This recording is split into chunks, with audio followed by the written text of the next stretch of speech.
वन्दितु सौवसिद्धे धूमचलमणो वमं गतिं पते ओचामि समय पावड विनमो सुध केवली मणिगम नमः समय साराय स्वानुभूत्या चकासते चित् स्वभावाय भावाय सर्वभावांतरचिदे।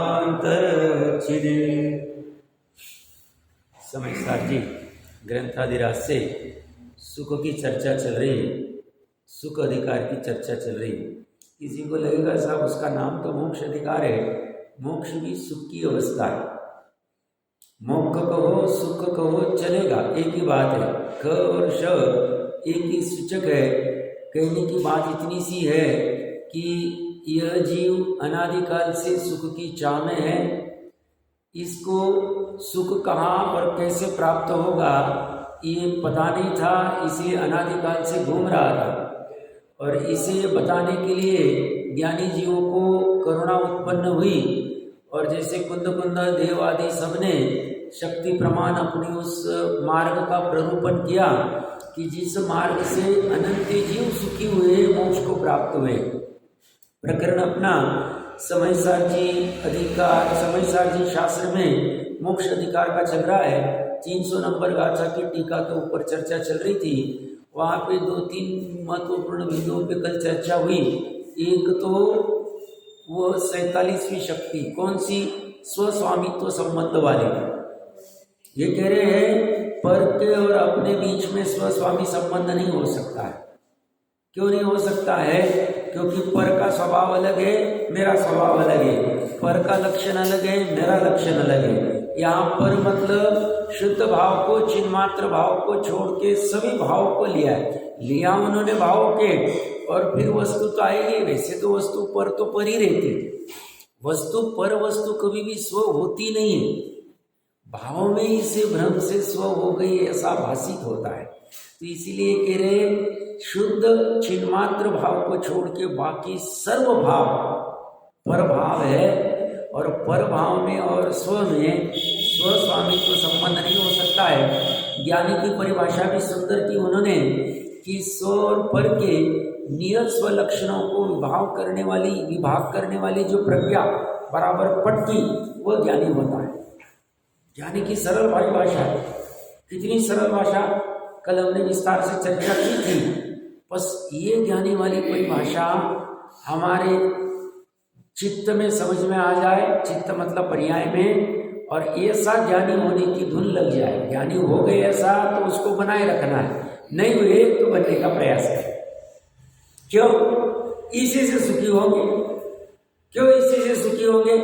तो अभी भावार्थ में जय चेटी साहब कहेंगे, लोक व्यवहार में भी जो सज्जन पुरुष होते हैं पर वस्तु को अपना कहते नहीं, मानते नहीं, जानते नहीं। ऐसे ही ये मोक्षार्थी जीव, सुखार्थी जीव, अलौकिक मार्ग में, लोकोत्तर मार्ग में चलने वाला जीव, यह पर भाव को, पर वस्तु को अपना कहेगा ही क्यों, जो पर लक्ष्य से और आकुलता से उत्पन्न होते। सामान्य चर्चा तो ये सभी जानते हैं कि ये जो पर भाव है, स्वभाव तो एक ही, स्वभाव कहो, शुद्ध भाव कहो, चिन्मात्र भाव कहो, देखने वाला भाव कहो, जानने वाला भाव कहो, परमात्मा भाव कहो, परम पारमाणिक भाव कहो, ज्ञायक भाव कहो, ज्ञाता दृष्टा भाव को, और कितने नाम देने आप दे सकते हैं। ये एक ही भाव है। बस कथन की पद्धति अलग है। जिसको जिससे समझ में आ जाए समझ जाए। ये छोड़ के बाकी के पर भाव जो है, ये मेरे भाव इसलिए नहीं है क्योंकि ये बंधन के कारण है। पाप के भाव भी और पुण्य के भाव भी। पाप पुण्य के अलावा और तीसरा शुद्ध भावी। शुद्ध भाव, पाप भाव मतलब अशुभ भाव, पुण्य भाव मतलब शुभ भाव। पुण्य भाव और पाप भाव, शुभ भाव और अशुभ भाव, अशुद्ध कहेंगे इसको। ये तीन भाव के अलावा कुछ भी नहीं। फिर इसके भेद प्रभेद बहुत है। फिर पुण्य भाव में दान व्रतशीलता, फिर दान में अभय दान, औषध दान, सब चलता रहेगा। फिर व्रत में ये व्रत वो व्रत, फिर तप में भी 12 प्रकार के, फिर उसमें भी और चलता रहेगा। विस्तार बहुत, विस्तार तो जितना करता जाओ उतना, विशेष तो बहुत है, सामान्य से 3 भाव करें। तो क्या कह रहे हैं, स्वभाव एक ही है, शुद्ध भाव, जिसके हमने 8-9 भी नाम बताए, और बाकी सब प्रभाव है। फिर उसमें पुण्य रोग क्यों, दोनों बंध के कारण, और बंध हमें अच्छा नहीं लगता। हमें मुक्त अवस्था अच्छी लगती है, स्वतंत्र अवस्था अच्छी लगती है। पेज नंबर 547 के ऊपर जयचंद जी साहब का भावार्थ देखिए क्या कह रहे हैं। लोक में भी यह न्याय कि जो सुबुद्धि और न्यायवान होता है, जिसकी बुद्धि मति ठीक है, वो ऐसा सुबुद्धि क्यों लिख रहे हैं, क्योंकि जयचंद जी साहब के समय में भी लोगों की प्रवृत्ति में डिटोरेशन तो आ ही गया। पंचम काल है, लगभग तब 2400 साल हो गए होंगे, 2350 साल, आज से 200 साल पहले हो गए, लगभग 200-250 साल पहले जयचंद जी साहब डिटोरेशन तो चालू हो गया था। अभी तो सुबुद्धि कितने को हम कल्पना ही नहीं कर सकते। बहुत विरले जीव मिलेंगे जो न्यायवान और सुबुद्धि वाले हों। अन्याय ये अपना स्वभाव है, अन्याय करना ही हमारा हक है, ऐसी मानसिकता सब तरफ खड़ी हो गई। बड़ा कठिन काम है। ऐसे काल में जो जीव अपना कल्याण कर लेता है, अपना मोक्ष मार्ग प्रशस्त कर लेता है, सही में उसने गजब काम किया। केवल ज्ञान प्रकट करने समान काम किया उसने, क्योंकि वीरले जीव कर पाते। ये कोई ऐसा नहीं है कि सम्यक दर्शन ऐसी कुछ चालू वालू चीज है, ऐसा नहीं। मैं नीचे सम्यक दर्शन की बात कर रहा हूं, मैं मोक्ष मार्ग को प्रकट करने की बात कर रहा हूं, प्रशस्त करने की बात कर रहा हूं। क्या लिख रहे जयचंद जी साहब, सुबुद्धि और न्यायवान, उनके समय में भी डिटोरेशन तो चालू हो गया था। इसीलिए सदा सुखदास जी जो जयचंद जी साहब के बाद में हुए तुरंत, उन्होंने भी रत्नकंडक जी में इतने सारे विस्तार इसीलिए किया क्योंकि उनके सामने सब परिस्थिति दिखी रही। चालू तो हो ही गया, प्रमाण थोड़ा कम होगा, अभी प्रमाण बढ़ गया, और ये तो प्रमाण बढ़ता ही जाने वाला है, अभी घटने का सवाल ही नहीं। साहब आप कैसे कह सकते हैं, आप क्या केवली? अभी मैं केवली नहीं हूं, वो उन्होंने देखा है, वो कह रहे डिटोरेशन होने वाला है।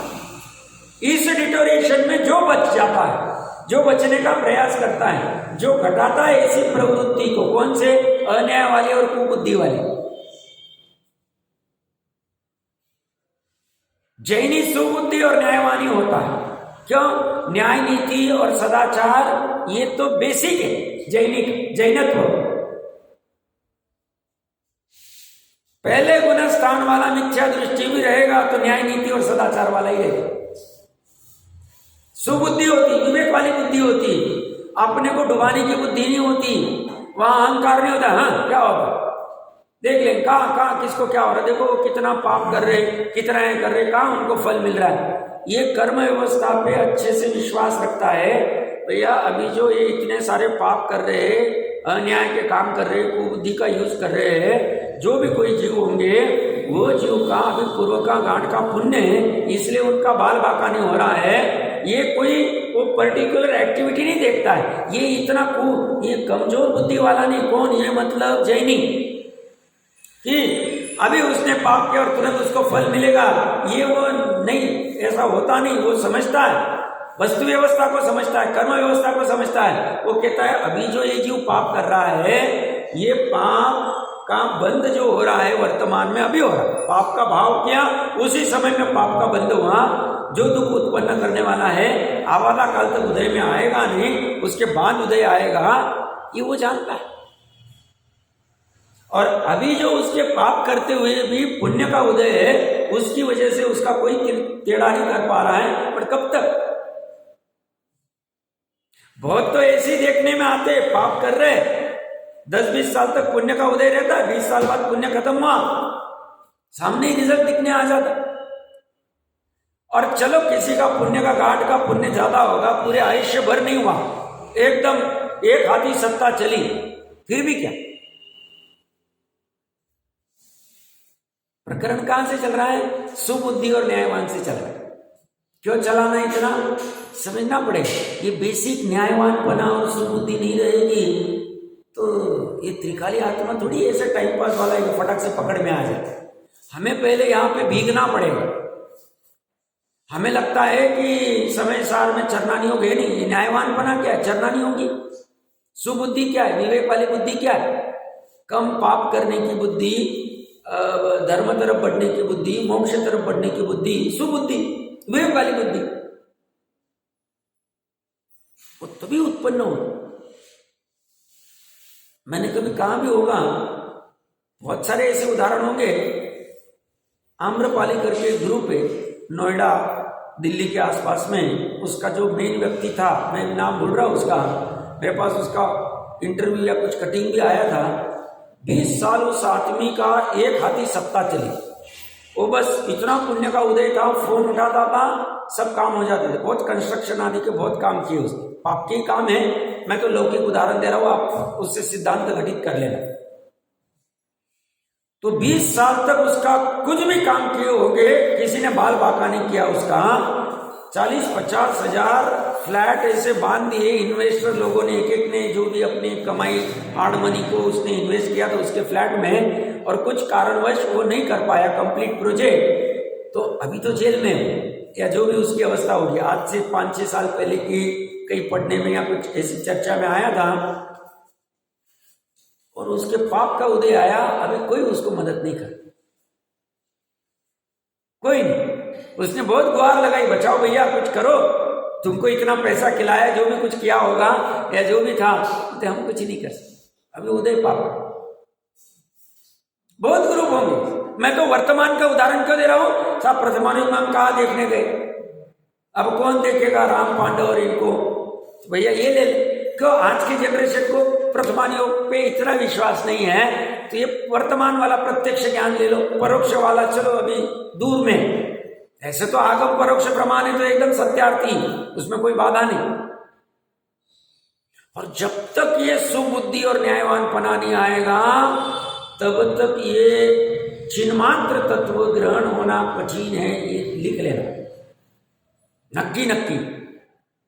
ये तो या प्रकरण अलग खड़ा कर रहे हैं, मैं तो प्रकरण के शब्द पकड़ के मैं चर्चा करना चाहता हूं, क्योंकि बहुत बार ऐसा होता है, सुनना अच्छा लगता है, आत्मा की बातें, शुद्ध आत्मा की बातें, सब चर्चा भी अच्छी लगती है, भक्ति आदि भी अच्छी लगती है, बट जब प्रसंग सुबुद्धि विवेक का आता है, न्यायवान पने का आता है, थोड़ा पुरुषार्थ करना पड़ता है। भूमिका अनुसार जैसी भूमिका है, क्या पुरुषार्थ करना पड़ता है? हिंसा आदि घटाने का, पाप आदि घटाने का, उस पुरुषार्थ में हम गप्पे लगाएंगे, हम नहीं करेंगे। अब ये काम नहीं हो।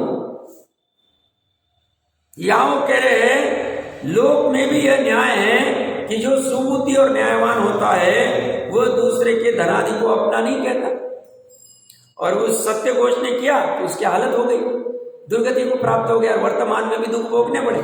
जब तक पुण्य था तो सबको बराबर प्लानिंग करके ठगता था। क्या की थी उसने? ठगाई।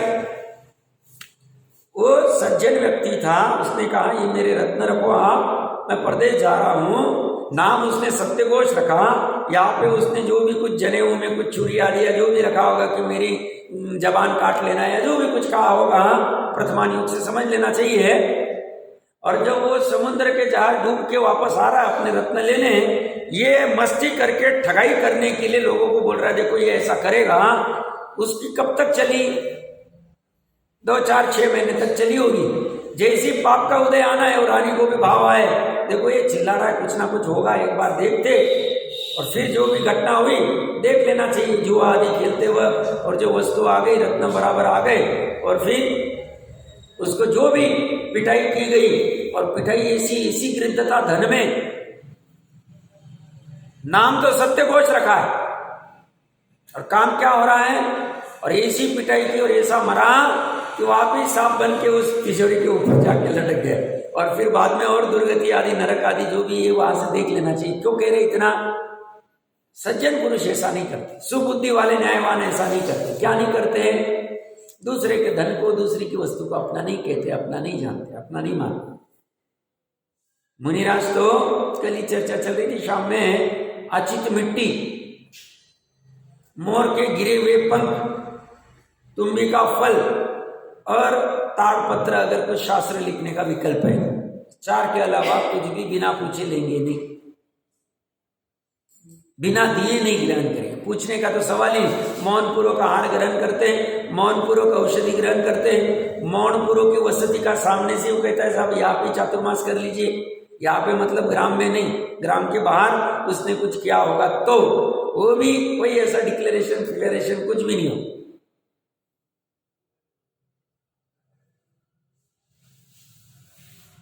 सुबुद्धि उनके पास। ये चार चीजें भी मजबूरी में क्यों? अब जंगल में मल मूत्र का त्याग कर रहे हैं, हाथ धोए बिना जिनवानी को हाथ नहीं लगा सकते हैं, या बाकी की कोई भी क्रिया है जो करनी लोक व्यवहार से विरुद्ध होगा। अब जंगल से कहा जाएगा भैया ये मिट्टी लूं क्या नहीं लूं, और उसका कोई मालिक भी नहीं, तो ऐसे ही अवेलेबल है। मोर सहज में पंख झाड़ देता है डाली। सामान्यतः तो श्रावक की बुद्धिवान होता है, देखता है पीछे तो बोलेगा मेरे पास पीछे अपने लिए पड़ी है, अपने आप के लिए बनाई नहीं, लेना है तो ले लो। कमंडल भी खुद के लिए रखता है, नहीं भी रहा तो तुम भी का अच्छी फल मिल ही जाता। और ये श्रावक भी, गृहस्थ अवस्था वाला भी बिना इसके तो कोई चक्कर करता ही। लुटेरों बना तो उसका काम ही नहीं। और जैनियों के देखो, जैनी भी कैसे कैसे धंधों में गिरने लग गए, बहुत विडंबना का काम। उनको पता है सनावद में जो जो डिस्प्यूट वाली प्रॉपर्टी अपनी सत्ता है, अपना सब चलता है गवर्नमेंट के इसमें, वो ऐसे धंधे में पड़ेगा, तेरे प्रॉपर्टी का प्रॉब्लम सॉल्व करना है मैं कर देता, तेरे को ये खरीदनी। डिस्प्यूट वाली प्रॉपर्टी में 100 की प्रॉपर्टी 60 में खरीदेगा, मस्ती करेगा, ये सब अन्याय अनीति के धंधे होंगे, पुण्य तब तक चलेगा। मैं तो सनावद एक उदाहरण अभी यहाँ खड़े इसलिए, सब जगह चल रहे जैनी ऐसे उदाहरण, बहुत धंधों में पड़ गए।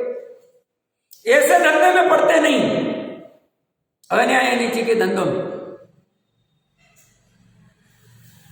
पढ़ते ही नहीं। हर एक प्रोफेशन में हम कहेंगे साहब आपकी क्या हाल है सीए वाले, मैंने पूर्व में भी कहा था पुण्य का उदय अच्छा था कि ऐसे गलत काम करने का काम नहीं पड़ा। पुण्य का उदय अच्छा था, मतलब बुद्धि ऐसी सूची की ऐसे काम नहीं करने। ऑफर तो सब थे, 20 साल पहले की बात कह रहा हूं, 2005 में मैं 3 में सीए हुआ,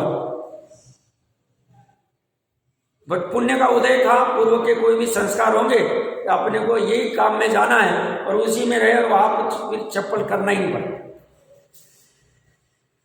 सभी प्रोफेशन ले लो, अभी तो करते वक्त अच्छा लग रहा है, प्रकरण कहां से चल रहा है, क्यों खींचने की जरूरत है। बेसिक कोई भी रहो, इंजीनियर रहो, अगर वो मिक्सिंग कर रहा है ब्रिज बनाते वक्त, डैम बनाते वक्त, पता चला 6 महीने में गिर रहा है, रोड बनाते वक्त मिक्सिंग कर रहा है, या जो करने पड़ते साहब इसके बिना धंधा, तो ऐसे धंधे करता क्यों? तेरे को लगता कितना है पेट के लिए,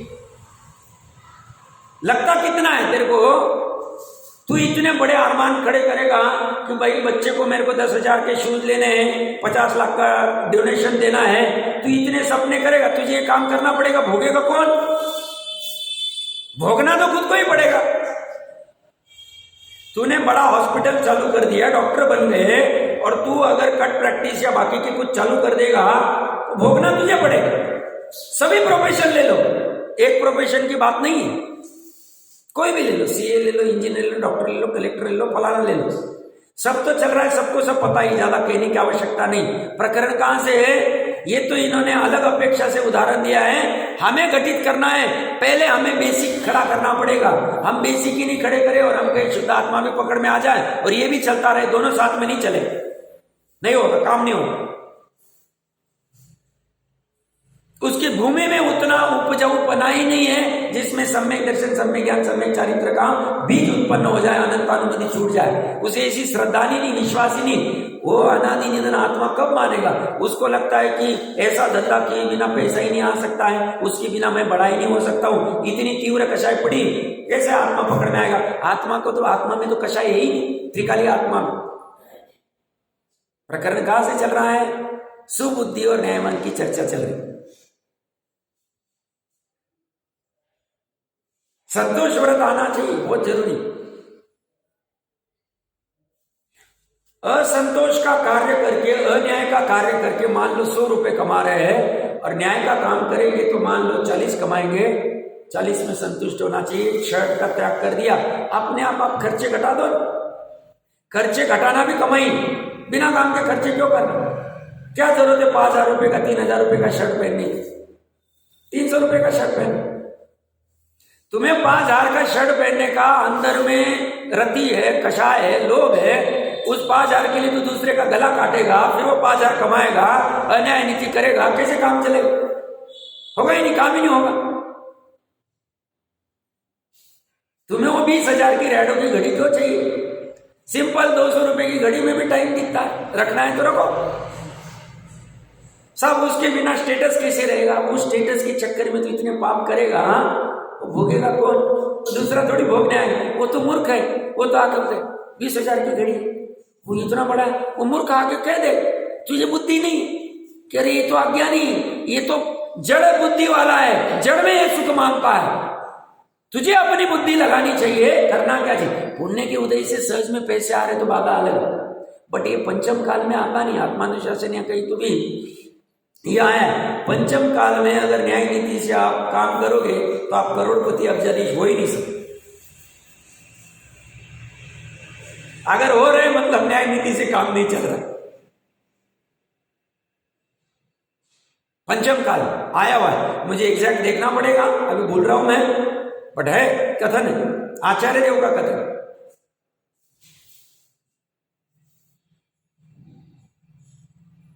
सब देखना चाहिए। अब जो बहुत काल में हो गया, वर्तमान में अगर सही में समझदार समझना है तो पहले ये समझना पड़ेगा, पहले लोक व्यवहार समझना पड़ेगा, लोक की न्याय समझनी पड़ेगी। लोक का न्याय ठीक होगा तो बाकी का ठीक चले, तो लोकोत्तर मार्ग में बढ़ पाएंगे। लोक मार्ग का ही ठिकाना नहीं और चले हम लोकोत्तर मार्ग में कार्य करने, कैसे होगा?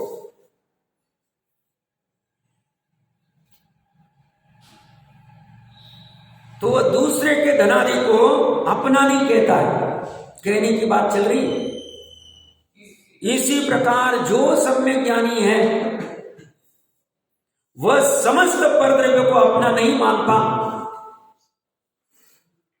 सभी प्रकार के जो परद्रव्य है उनको अपना नहीं मानता, और परद्रव्य को अपना नहीं मानेगा तो परद्रव्य के संदर्भ के भाव को भी अपना नहीं मानता है। अभी भूमि का अनुसार परद्रव्य संबंधी के भाव होंगे, अभी छूटेंगे नहीं। चौथे गुण स्थान से 10वें गुण स्थान तक, चौथे से 6वें में बुद्धि पूर्वक परद्रव्य संदर्भी भाव होते मतलब 6वें गुण स्थान में मुनिराज को विकल्प आता है भोजन को जाना, तो भोजन परद्रव्य के संदर्भ में उनको वैसा आहार संज्ञा राग उत्पन्न होगा, पर श्रद्धा साथ में उसको अपना नहीं मानेगी, अपना नहीं जानेगी, अपना नहीं कहेगी, इसलिए मौन आते, वो तो अपराध बुद्धि लगते, कब तक ऐसे हाथ फैलाते रहेंगे।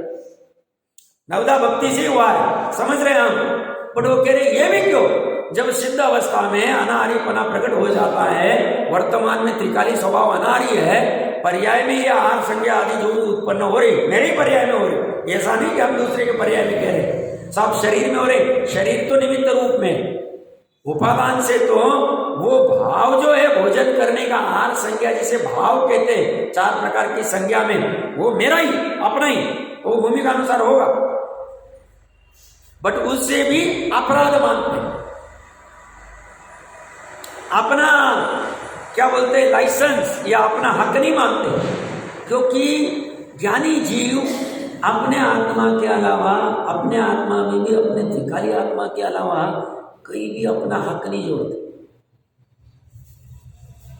38वीं गाथा, परमाणु मात्र में अपना हक नहीं जोड़ते, परमाणु मात्र मेरा नहीं। और ऐसा कभी नहीं अहंकार होगा, हाँ बच्चा है मैंने इतना किया है क्यों नहीं करेगा ये काम, नौकर है मैं इसका घर पहुंच रहा हूं, इसको पगार दे रहा हूं क्यों नहीं करेगा? हक ही नहीं, श्रद्धा से हक ही नहीं करे। भूमिका अनुसार कभी कुछ बोलना पड़ जाए, बट ऐसा राग नहीं आएगा, ऐसा स्वामित्व बना नहीं आएगा, स्व स्वामित्व संबंध कि ये तो नौकर है तो कुछ भी करेगा, ये पूरा बेसिक है।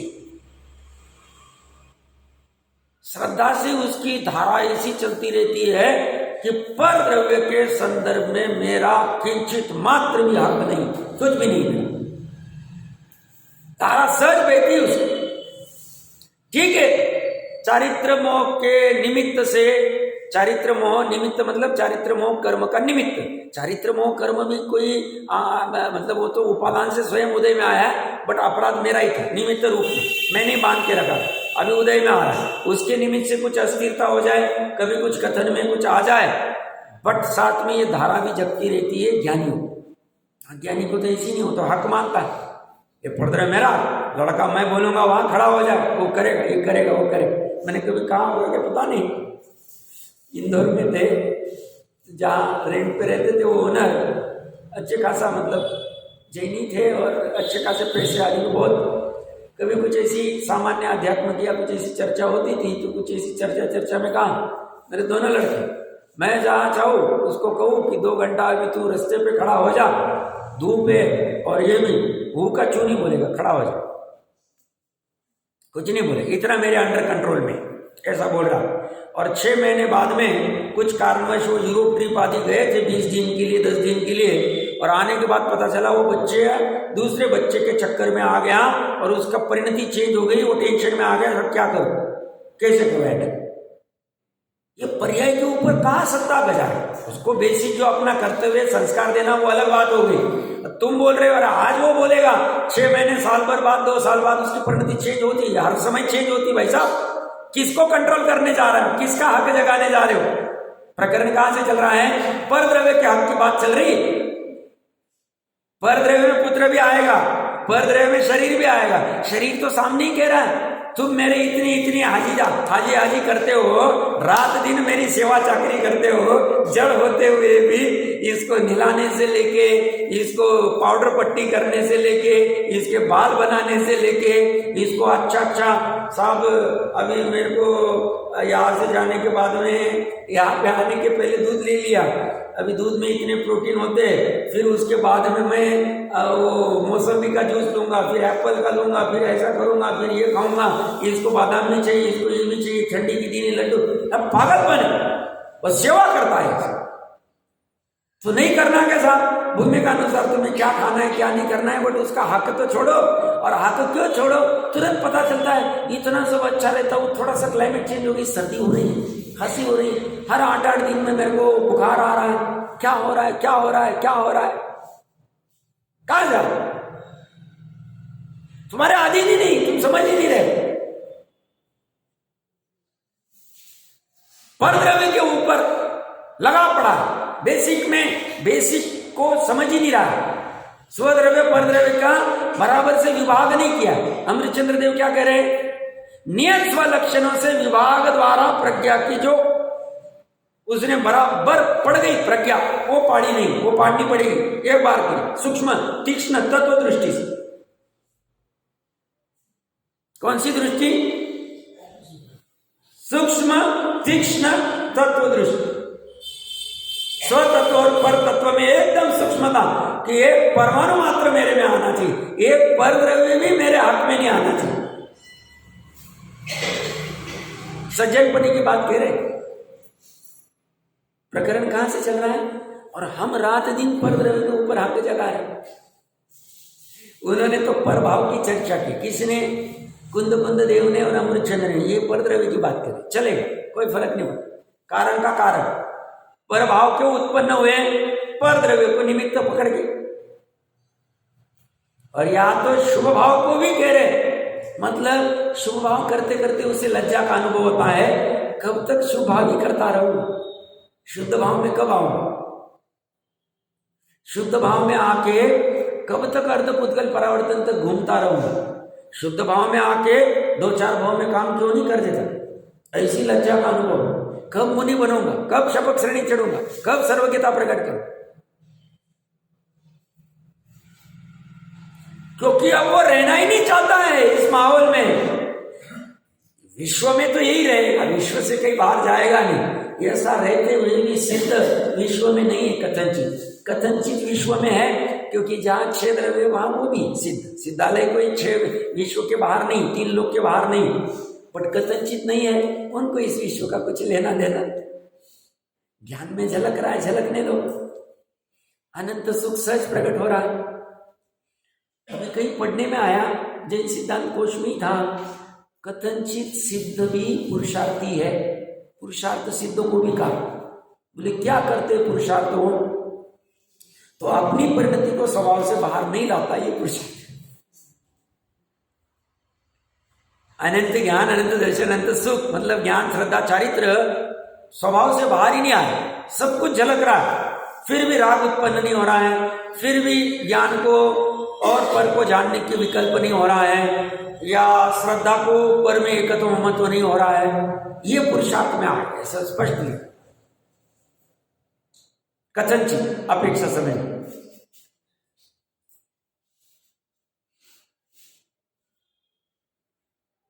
अब हम कितना परद्रव्य का क्या करते हैं, आज का होमवर्क लेना है तो ले सकते हैं, क्या लेंगे? मुझे नहीं लगता एक भी कोई होमवर्क प्रॉपर करता हो। मैं तो कहता हूँ अपने समय, मैं ये होमवर्क इसीलिए देता हूँ, ये एकांत में सामयिक ध्यान में बैठने की आदत पड़े, 10-20 मिनट चिंतन करने की, नहीं तो काम ही नहीं होगा। ये तो इतने चलता रहेगा, हर रोज सुबह आएंगे, हर रोज प्रवचन चलता रहेगा, एक गाथा से दूसरी गाथा, दूसरी से तीसरी गाथा चलती रहेगी। बट अंदर में जब तक हम अपना पुरुषार्थ खड़ा नहीं करेंगे, हम तत्व विचार करने का पुरुषार्थ नहीं करेंगे, काम नहीं होगा।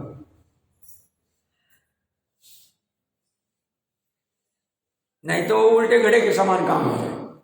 पड़ा है पहले, नहीं साहब ऐसा थोड़ी, हम चल तो रहा है, अच्छी बात, चल रहा है तो अच्छी बात, अगर बदलाव आ रहा है तो बहुत अच्छा है, नहीं आ रहा है तो भी फायदा नहीं। फिर वो हम तो क्या निमित्त ही, हम क्या कर सकते किसी में। मैं कहने जा रहा था, हमारा सक्सेस नहीं है, अनसक्सेस है। वो क्या सक्सेस दूसरे के ऊपर कहा, तो फिर आदिनाथ सक्सेसफुल नहीं रहे, हमारे को कुछ समझा नहीं पाए, हम तो कुछ भी नहीं उनके सामने, तो तीर्थंकर। पुरुषार्थ चालू करना पड़े। आज का होमवर्क क्या ले सकते हैं, क्या लेना चाहिए?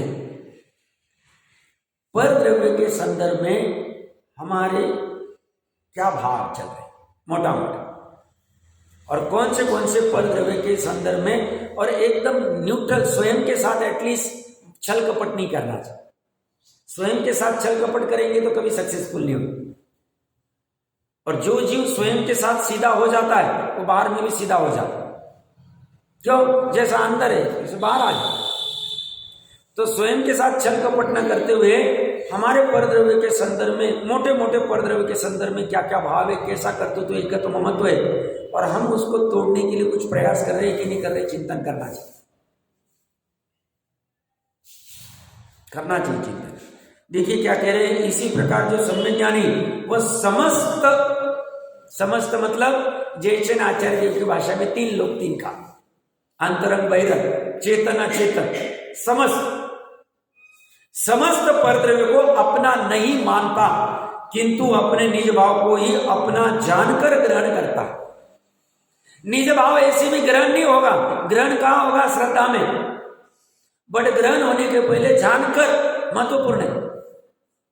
बिना जाने आज तक एक ने भी त्रिकाली शुद्ध आत्मा को ग्रहण किया नहीं। ऐसा घना निमित्तिक संबंध है। श्रद्धा की पर्याय स्वतंत्र है, ज्ञान की पर्याय स्वतंत्र है, बट ऐसा घना निमित्तिक संबंध है। श्रद्धा की पर्याय ने त्रिकाली आत्मा को ग्रहण कब किया? जानकर ही किया। बिना जाने वो बोलती मैं जाऊंगी नहीं वहां, अहम ही नहीं करूंगी स्थापित। जानना मतलब विशेष, और ग्रहण करना मतलब सामान्य, अहम करना, अपनत्व करना, एकत्व करना सामान्य में। तो सामान्य से विशेष बलवान है, विशेष से पहले जाना जाएगा, और जानकर फिर जिसे गौण करना है उसे गौण किया जाएगा, जिसको ऊर्ध्व करना है उसे ऊर्ध्व किया जाएगा। ऊर्ध्व करने के लिए एक ही वस्तु है, गौण करने के लिए समस्त परद्रव्य। गौण करना मतलब तिरस्कार नहीं, हमारे लिए कुछ काम के नहीं, हम उदासीन हो गए उनसे। उदासीनता मतलब राग भी नहीं, द्वेष भी नहीं। राग नहीं मतलब अज्ञान अवस्था में राग होता था, ये मेरा ये मेरा ये मेरा परद्रव्य का। द्वेष मतलब पता चला परद्रव्य तुम्हें दुख के कारण है, कर्म बंधन के कारण है, परद्रव्य के साथ द्वेष है। ये माइक बीच में जानने में आ जाता है, इसकी वजह से मुझे राग उत्पन्न होता है, तोड़ो इसको, फोड़ो इसको, मोड़ो, कुछ नहीं, उसको पड़े रहने। वो उसके स्वकाल में, स्वभाव में, स्वद्रव्य में, स्व क्षेत्र में तिष्ठ रहा है, तिष्ठने दो, उसकी जैसी परिणति होने दो। तुम अपने उदासीन, राग और द्वेष से भिन्न उदासीन एक पर्याय होती है, उसको समझो, वो प्रकट करने का प्रयास करो। और वो एक के प्रति नहीं, समस्त के प्रति वहां निर्दयता करनी पड़ेगी, जिसको अमृत चंद्र देव कहते हैं अदयम। मतलब नहीं, दया ही नहीं आई। सब शरीर के प्रति तो यही तो धर्म करने में सहायता करे। भ्रमी है तू, शरीर से धर्म होगा तो मरा हुआ जीव में धर्म करना चाहिए उसे। मरा हुआ कलेवर पड़ा है उसको रखते हैं, भैया धर्म करो, भैया जाओ देव पूजा गुरु पास्ते करके आ जाओ। शरीर से धर्म नहीं हो। धर्म तो जीव की परिणति, और अंदर में धर्म जीव की परिणति चालू हो गई, बाहर में शरीर का जैसे भी होना है निमित्त निमित्त संबंध से सब हो जाए। ऐसी सुंदर चर्चा भावार्थ में की है। जैसे ना आचार्य देव अगले पेज के ऊपर कह रहे हैं, उन्होंने थोड़ी भाषा जटिल यूज की है, बट ब्रैकेट में हिंदी करने वाले ने अच्छा कर दिया है। देखिए क्या कहते हैं। अब शुद्ध बुद्ध एक स्वभाव वाले परमात्मा का शुद्ध चिद्रूप एक ही भाव है। यहां विशेषता क्या की उन्होंने, शुद्ध और चिद्रूप मतलब चैतन्य, और आगे क्या लिखा, शुद्ध बुद्ध, बुद्ध मतलब चैतन्य, बोधि जिसको होती, बुद्धि जिसको होती, बुद्ध को, बुद्धि को, बोधि को, चेतना को, ज्ञान को, चले। तो शुद्ध बुद्ध एक स्वभाव वाले, शुद्ध बुद्ध एक स्वभाव। ऐसे दो लगेंगे, शुद्धता अलग है और बुद्धता अलग है, ऐसा नहीं। शुद्ध और बुद्ध दोनों को ग्रहण करने वाला एक ही द्रव्य, एक ही स्वभाव है। तो शुद्ध बुद्ध एक स्वभाव वाले परमात्मा का, परमात्मा किसे कह रहे हैं, पंच परमेष्टि को नहीं, यहां प्रत्येक आत्मा को परमात्मा कह रहे। प्रत्येक मतलब हमें वर्तमान में जो नित्य निगोद में भी उसको भी कह रहे, जो अभवी है उसको भी कह रहे, जो दुरानुदुर्भवी है उसको भी कह रहे। उसके उसमें कोई डिफेक्ट नहीं, किंचित मात्र डिफेक्ट नहीं, वो बंधा हुआ ही नहीं, बंधी हुई पर्याय। और देखो कैसी गजब अवस्था है, एक समय की पर्याय बंधी हुई है, एक समय पर्याय एक समय की होती है, पर्याय बंधी हुई है, और उसका ऐसा निमित्त नैमित्तिक संस्कार है, अगली समय की पर्याय भी बन जाती है। एक तो द्रव्य कर्म के साथ में जो संश्लेष संबंध है वो एक बंध हो गया, और अनंतर पूर्वक क्षणवर्ती पर्याय बंधी हुई थी, वर्तमान की पर्याय भी बंधी हुई तत्समय की योग्यता। इसको ग्रंथि भेद कर सकते हैं, जब वो स्वभाव का लक्ष्य करेंगे तो तत्समय की पर्याय समय दर्शन वाली हो जाएगी, तो वो अबद्ध रूप अब अनुभव करेंगे। बट परंपरा क्या कर रही है, एक समय की पर्याय अपने आप को बद्ध रूप अनुभव करती, ऐसे ही करते। आगे की जो 301, 302, 303 गाथा, इसमें जो दृष्टांत दिया और सिद्धांत में ये गणित करके दिखाने वाले, चोर और अपराधी का उदाहरण लेके सिद्धांत में कहेंगे ऐसा ही अज्ञानी जीव को अपराध बोध होता रहता है अंदर में बंधक, वो क्या है तो विशेष चर्चा करेंगे। तो ये कह रहे हैं शुद्ध बुद्ध एक स्वभाव वाले परमात्मा का शुद्ध चित्रूप एक ही भाव है, और उस आत्मा के रागादि भाव नहीं है। स्पष्ट रूप से कह दिया, रागादि भाव हो रहे के जीव में, हाँ हो रहे, शुद्ध चिद्रूप में हो रहे क्या नहीं हो रहे। तो शुद्ध चिद्रूप अलग वस्तु है, रागादि अलग वस्तु है, दोनों प्रमाण के द्रव्य की अपेक्षा से एक ही वस्तु में, बट दोनों अंश अंश की अपेक्षा से देखेंगे तो दोनों भिन्न भिन्न, एक ध्रुव है एक उत्पाद है। दृष्टि के विषय की अपेक्षा से, दृष्टि के द्रव्य की अपेक्षा से, रागादि दृष्टि के द्रव्य में नहीं, और प्रमाण की द्रव्य की अपेक्षा से है। सब ऐसी दो दो चीजें बोल के कंफ्यूज क्यों कर रहे हैं। प्रमाण का द्रव्य समझे बिना हमारे नए ठीक नहीं होंगे, पूरा द्रव्य समझना पड़ेगा। सिर्फ हम सिद्ध समान शुद्ध समझ लेंगे तो भी गड़बड़ है, क्योंकि अंश को ही पूरा द्रव्य समझ लिया। हम सिर्फ उत्पाद वाले विकारी पर्याय रागादि को देख के मैं बहुत पापी हूं, मैं बहुत मतलब बुरा व्यक्ति हूं, बुरा जीव हूं, ऐसा जानेगा तो मात्र पर्याय को देख के क्या, वो भी गड़बड़ हो जाएगी। पर्याय भी बस पूरे प्रमाण के द्रव्य का अंश है, और ध्रुव भी पूरे प्रमाण के द्रव्य का अंश है। और समग्र वस्तु उत्पाद वे ध्रुव युक्तम, पूरी वस्तु में तीनों है, एक साथ चलता। और ये हो गया, पूरे द्रव्य का नॉलेज किया, और साथ में ये नॉलेज करके फायदा क्या हुआ? फायदा ये हुआ कि all is well. All is well मतलब मेरे ध्रुव में कोई गड़बड़ नहीं, और मुझे सुखी होना है तो इस ध्रुव के आलम्बन से सुखी होऊंगा। सुखी किसको होना है? पर्याय को। क्यों? वर्तमान में पर्याय दुखी है। क्यों दुखी है? परद्रव्य का लक्ष्य करती है, रागादि करती है परद्रव्य में। परद्रव्य से मिलता कुछ नहीं है। क्यों मिलता नहीं है? 12 अंक का सार कह रहे, एक द्रव्य दूसरे द्रव्य को कुछ कर नहीं सकता है। तो ऐसा वस्तु स्वरूप होते हुए भी ये राग की पर्याय मान नहीं रही। कौन सा राग? अनंतानुबंधी वाला। क्या मान नहीं रहा है? कि ये मान नहीं रहा है कि एक वस्तु दूसरे को कर नहीं सकती है। बोलता है, मानता नहीं है। तो क्या होता है? परद्रव्य को देखते आकर्षित हो जाती है। तो उससे क्या होता है? अनंत अनुबंधी का बंध होता है। तो उससे क्या होता है? अनंत का बंध करके अनंत संसार में रुलेगा। तो उससे क्या होता है? संसार दुख है। तो दुख तुझे चाहिए नहीं, तो दुख नहीं चाहिए, तो तू ऐसे दृष्टि के विषय वाले द्रव्य को जान। कैसा है वो? शुद्ध चिद्रूप वाला है। उसको जानेगा, उसको मानेगा, उसको ग्रहण करेगा। ग्रहण कब कर पाएगा? पर भी इसके बीच में रहेगा, और ये भी दोनों साथ में नहीं रह सकते। श्रद्धा में तो साथ में नहीं रह सकते। श्रद्धा की ऐसी खासियत है कि श्रद्धा की पर्याय, देखिए, अनंत गुणों का समरूप दृष्टि का द्रव्य, श्रद्धा की पर्याय, ज्ञान की पर्याय, चारित्र की पर्याय, ये चारों है। और ये परद्रव्य, समस्त परद्रव्य। श्रद्धा की ऐसी खासियत है, श्रद्धा एक साथ परद्रव्य में भी हम करेगी और आत्मा में भी ऐसा एक साथ नहीं हो सकता। तीसरे गुण स्थान में कुछ हो रहा है, उसको भी गौण कर दो।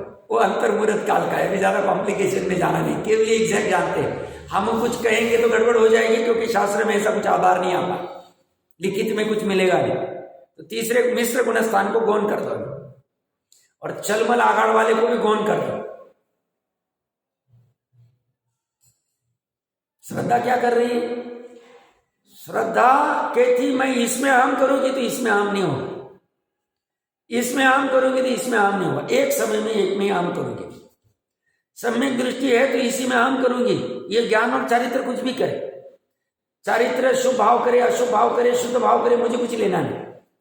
जब तक मेरा सम्यक दर्शन है, जब तक एक कषाय चौकड़ी का अनुदय, अनंतानुबंधी, चौथे गुणस्थान की बात कर रहा हूं, और मिथ्यात्व का उदय नहीं, या तो उपशम है या तो क्षय हो गए, चलमल वाले को मैं गौण कर रहा हूं, तब तक ये कुछ भी करती है। मेरा जब तक ये एक कषाय चौकड़ी का अनुदय है, तब तक मैं सोती रहूं, जागती रहूं, कुछ भी रहूं, सम्यक दृष्टि। भले ही शुद्ध उपयोग हो रहा है, शुभ उपयोग हो रहा है या अशुभ उपयोग हो रहा है। क्यों? मैं यहां से ही नहीं, मैं इसमें आम कर ही नहीं रही। और ये मैं नहीं कह रही हूं, केवली कह रही। केवली जान रहे ज्ञान में कि 66 सागरोपम का मान लो शैक्षणिक सम्यक दर्शन होगा, या अंतर्मुहूर्त का औपशमिक होगा, या साधी अनंत काल का शैक सम्यक दर्शन होगा, तो उतने काल में जब जब वो सम्यक दृष्टि था, हम यही पे, ये दोनों कुछ भी करने दो, इसका हमें कुछ लेना नहीं। और जब भी यहां हम करेंगे, यहां नहीं कर पाते। इसलिए ये कह रहे जैसे नाचर दे 3 लोक 3 काल, ये इसने काम कर दिया है। इसने क्या किया? समस्त परद्रव्य में 3 लोक 3 काल, समस्त चेतन अचेतन, समस्त अंतरंग बहिरंग परिग्रह का निरावलंबी होके एकमात्र शुद्ध भाव को ही ग्रहण करते। इतना पुरुषार्थ लगेगा सम्यक दर्शन करने। ये पुरुषार्थ भरत जी ने किया हुआ, रोभिषेक वाला किया हुआ। इसके लिए ये यहाँ पे कुछ भी होने दो, यहाँ पे युद्ध करने दो, भोजन करने दो, वन क्रीड़ा करने दो, फर्क नहीं पड़ता। समझ में आ रहा है क्या कह रहे? हमारा यहाँ वहां नहीं, और हम कहते भरत जी कर रहे तो हम भी कर रहे हैं। भैया रुको रुको 2 मिनट, जल्दबाजी मत करो। भरत जी पहले ये करके आ गए थे सर्वार्थ सिद्धि से आते वक्त। तो भरत जी का उदाहरण मत दो, भरत जी को समझो, अंदर वाले भरत को समझो, जो अंतर द्वंद्व में चारित्र मोह के चक्कर में फंसा हुआ है, थोड़ा सा निकल जाए, निकल गए, चले गए एक घोड़ा घोड़ी सागरों में पहले। प्रकरण क्या चल रहा है? तो ये एक समय में एक को ही भर पाएगा। अब अनादिकाल से इसको भर रहा है, इसलिए अनंत परावर्तन कर रहा है। ये इसको भरने वाला धर्म ही नहीं कर रहा है। और ये कहता है भाई मेरी क्या गलती, मेरे को तो जानने में कुछ नहीं आ रहा, इसने जानना चाहिए था, ज्ञान नहीं, ये कुछ काम नहीं कर रहा, इसलिए इसको कहा मिथ्या ज्ञान, अज्ञान। इसको भले ही कलेक्टर, इंजीनियर, डॉक्टर, सीए का ज्ञान है, इसको कहेगा तो अज्ञानी, तुझे अगर इसका ज्ञान नहीं है। जी जो आत्मा को नहीं जानता वो अनात्मा को नहीं जानता, आत्मा अनात्मा को न जानने वाला सबने दृष्टि नहीं। समझ रहे, अर्थ समझ रहे, गजब का लिखा है इन्होंने। तो ज्ञान फालतूगिरी क्या कर रहा है कि व्यापार कैसे बढ़ाना, कौन से व्यापार में इन्वेस्टमेंट करना, कहां करना, कौन से बैंक में डिपॉजिट रखना, कौन से शेयर्स में करना, और कैसे होगा, और कैसे होगा, ये पकवान कैसे बनाना, वो पकवान कैसे बनाना, यूट्यूब पे कैसे वीडियो अपलोड करना, ये फालतूगिरी के धंधे में व्हाट्सएप पे स्टेटस कैसे डालना, बर्थडे कैसे मनाना, ये कैसे करना, यहाँ पे ज्ञान का उपयोग खर्च हो रहा है, इसको जानने में नहीं हो रहा है, गड़बड़ होगी। इसको डंडा लगाया जाएगा, भैया तू प्रयोजन बुद्ध को जान, तू जान नहीं रहा है, इसलिए परावर्तन घूमता जा रहा है। अभी तो जान ले, अच्छा योग मिला है, सिद्ध क्षेत्र में उत्पन्न हुआ है, जान ले। ये जानेगा तो काम। और ये एक बार अच्छे से जान ले, और मान लो सम्यक दर्शन 6 साल रुपये वाला रह जाता, शैक्षणिक सम्यक दृष्टि चलमला को गौन कर दो, तो ये ज्ञान और चारित्र जरूरी नहीं कंटिन्यूसली शुद्ध उपयोग में रहेंगे, बाहर भी आ जाए, आने दो बाहर। पर को जान रहे तो पर रूप जान रहे, शुद्ध उपयोग में स्व को जान रहे, स्वरूप जान रहे, शुभ और अशुभ उपयोग में पर रूप जान रहा है ज्ञान, और चारित्र शुभ अशुभ भाव कर रहा है, बट उसमें अनंत अनुबंधी वाला जोर नहीं आ रहा। ये वाला धर्म करना चाहिए प्रकट, ये निश्चय धर्म। हम इसके लिए कितना प्रयास कर रहे हैं, प्रश्न पूछो अपने आप। और नहीं कर रहे तो कब करें? 70-80 में जब सुनाई नहीं दे रहा है, पढ़ते नहीं आ रहा है, चलते नहीं आ रहा है, लाठी पकड़नी पड़ रही है, समझ में नहीं आ रहा है, ऐसी अवस्था में नहीं कर सकते। अभी टाइम है, कर लेना चाहिए, बाकी सब छोड़ के ये करना चाहिए। करोड़ों का नुकसान हुआ तो चलेगा, कोई फर्क नहीं पड़ेगा। गृहस्थी चल रही है, आजीविका चल रही है, काम हो जाएगा, बाकी में चक्कर में नहीं पड़ना चाहिए। ये करने योग्य काम है। आज का समय आ गया है और थोड़ी विशेष चर्चा इसमें तो 2-3 बिंदु है, और बात करते हैं।